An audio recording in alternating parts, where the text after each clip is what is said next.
Hey-o! Good morning, y'all. All right, so before we get started today, I had a couple questions about the exam that we took. So one of the things is I'm going to drop one of the problems. It was question 29.16. I'm dropping that question just because after I looked at it, I didn't really like the way that it was worded. So that's one aspect. So instead of it being graded out of 32 questions, it's going to be graded out of 30. If you got that question right, great. You get a little bonus. I'll also be doing a bit of partial credit. Obviously, on a multiple choice test, you either get it all right or all wrong. So I'm going to be going back in and looking at it, and I might be asking some of you for a copy of your work. If you send me a photo of your work or whatever, then I can give you some partial credit. But I'll let you know if I need that, okay? All right, so now for today's lesson, what we're going to do is we're going to talk about chapter 32, Maxwell's equations. So Maxwell's equations are a set of equations that give us the relationship between electricity and magnetism. All right, now they're not all Maxwell's equations, right?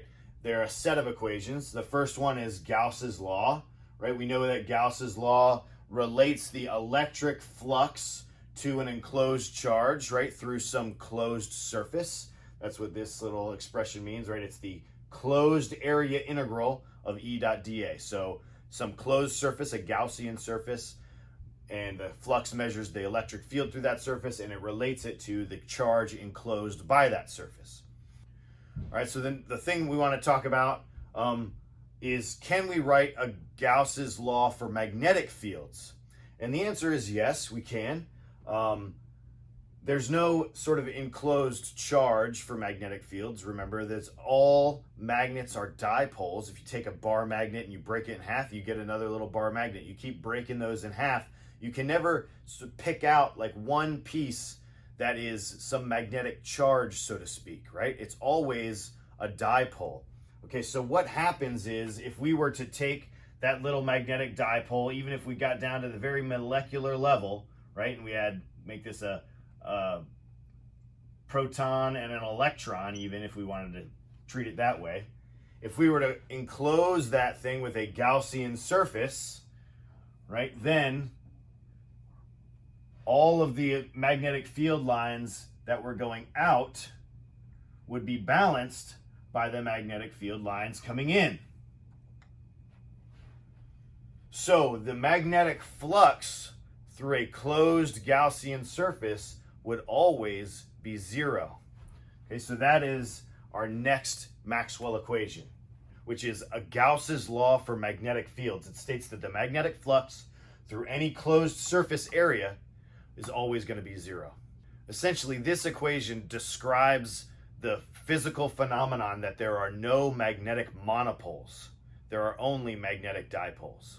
So the next Maxwell's equation is Ampere's law. Remember that we said Ampere's law is the relation between a magnetic field along some path, and it relates it to an enclosed charge.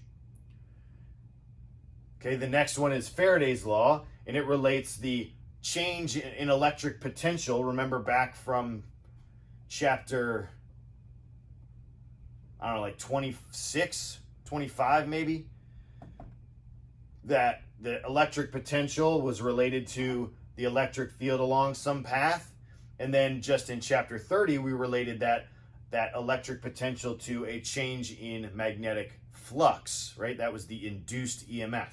Now this equation and now Faraday's work on this essentially tells us that a changing magnetic field induces an electric field. And this fella Maxwell came in and he said, I wonder if the opposite is also true.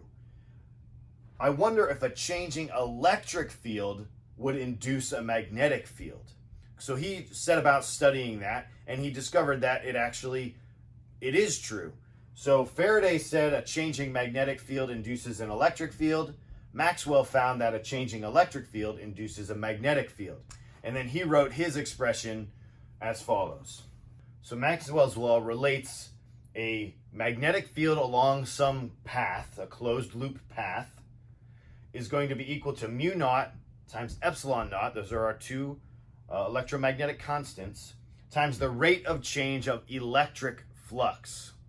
Now the left side of Maxwell's law and Ampere's law are the same. So how can they be different from one another on the right side? Well, this is where Maxwell, he came up with what we call Maxwell's Ampere's law, right? It's a combination of these two. So let's talk about that. All right, so Maxwell's Ampere's law combines Maxwell's portion and Ampere's portion of a closed path integral B dot ds. This is measuring the magnetic field around some loop. Now, how we're going to study this is with a circular parallel plate capacitor, meaning a parallel plate capacitor that the plate is the shape of a circle. So I have my circular parallel plate capacitor. I have a current running through the wire.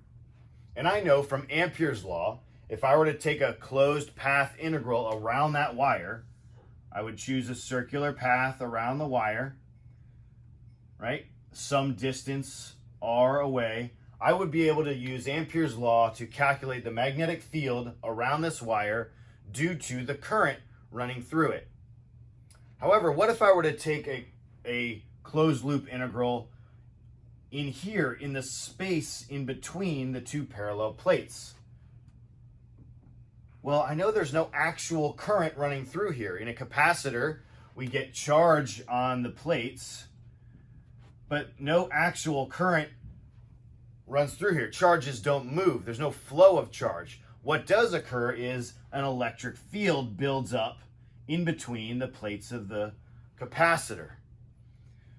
Well, this gives us Maxwell's portion, right? Or we have to use Maxwell's portion to find this magnetic field associated with this, because as those plates are charging and as that electric field on the interior of the plates is growing, we have a change in electric flux across the area of our loop.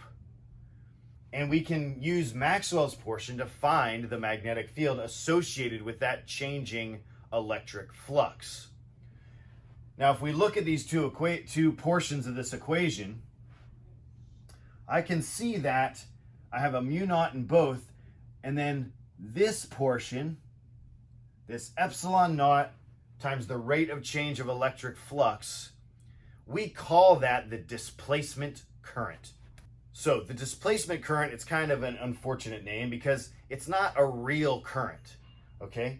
It's simply a continuation of real current across the gap in the capacitors. And it's totally based on the rate of change of electric flux. Okay, so obviously displacement current, it's going to have units of current.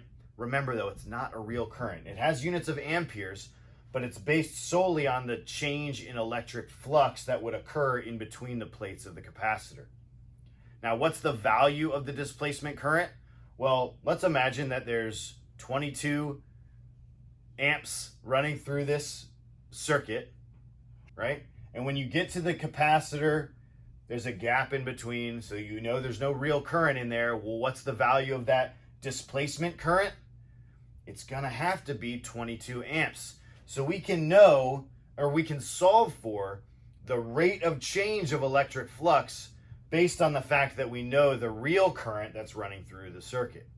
So Maxwell's Ampere's law associates the magnetic field with either a current, a steady current, or a changing electric flux. Now in this example, a steady current will have no changing electric flux when we take a path around it. So Maxwell's portion of Maxwell's Ampere's law will be zero in this case. Over here in between the capacitor plates, there's no real current running through or in between the plates. There's only a changing electric flux. So Ampere's portion of the law will be zero in that case. There's no case where you could have some portion of Maxwell's law and some portion of Ampere's law. One or the other will be zero depending on where you're looking at the magnetic field. And remember, The displacement current is not a real current. It's a fictitious current, all right? But it's a tool that we can use to solve for the magnetic field in between the plates of the capacitor.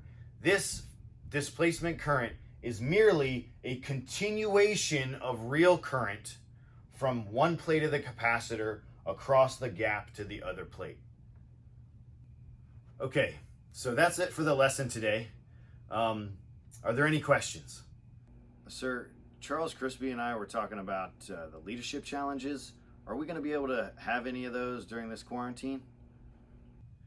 Thanks for bringing that up, actually. Because yes, the answer is yes.